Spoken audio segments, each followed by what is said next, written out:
উত্তরের সীমান্তবর্তী জেলা কুড়িগ্রামে মাছ চাষে যুক্ত হয়েছে নতুন দিগন্ত।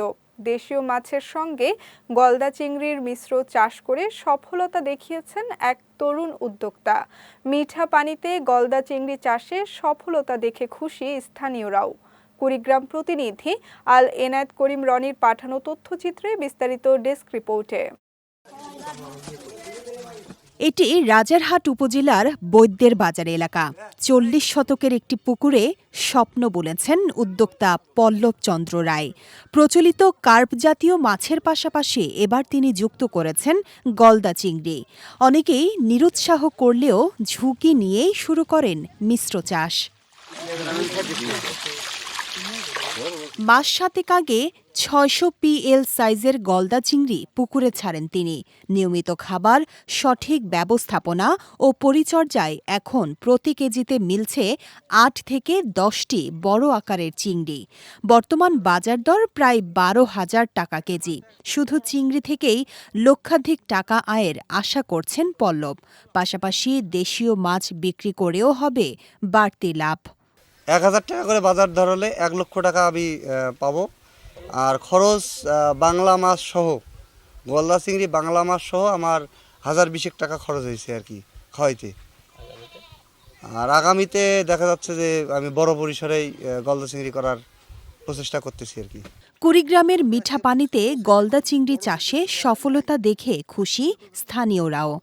এক খাবারেই পুকুরের সব মাছের খাদ্যের চাহিদা পূরণ এবং উৎপাদন খরচ কম হওয়ায় আগ্রহী হচ্ছেন অন্যরাও। এই পুকুরেই প্রথম আমরা দেখলাম এই গলদা চিংড়ি চাষ দেখলাম। ৮টা ৯টা ১০টা কেজিতে আছে। আমার বাড়ির পাশে যে পুকুর আছে, এখানে যে গলদা চিংড়ি মাছ চাষ করছে, মিশ্রিত মাছ মানে বাংলা মাছের সাথে অনেক লাভবান। কারণ সামনের বছর আমিও এটা এই চিংড়ি মাছের চাষ করবো আর কি। গ্রাম অঞ্চলে গলদা চিংড়ির মাছ পুকুরে হয়, এটা আমি কোনোদিন দেখিও নাই, চিন্তাও করতে পারিনি। চিংড়ি মাছের চাষ দেখছি, তখন ভালোই হয়েছে।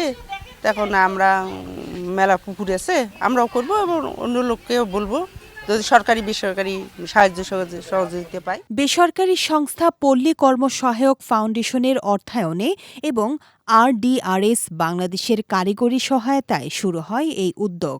বর্তমানে কুড়িগ্রাম সদর ও রাজারহাট উপজেলার ১০ জন চাষির প্রায় ৪ একর পুকুরে ৬,০০০-এর বেশি গলদা চিংড়ির চাষ হচ্ছে।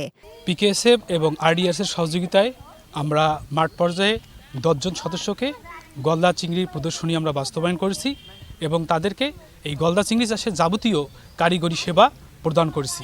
কার্প জাতীয় মাছের বাইরে চাষ করে না, কাজেই এই গলদা চিংড়ি এই অঞ্চলের জন্য একটা আলোড়ন সৃষ্টি হয়েছে এবং বাংলাদেশের অর্থনীতিতে এটা মাইলফলক হিসেবে কাজ করবে। এই মাছ ৬ থেকে ৮ মাসের ভিতরে বাজারজাতকরণ করা সম্ভব হয়, যার কারণে একদিকে যেমন এই এলাকার মানুষের পুষ্টির চাহিদা পূরণ হচ্ছে এবং এই মাছের চাষিরা আর্থিকভাবে সমৃদ্ধি।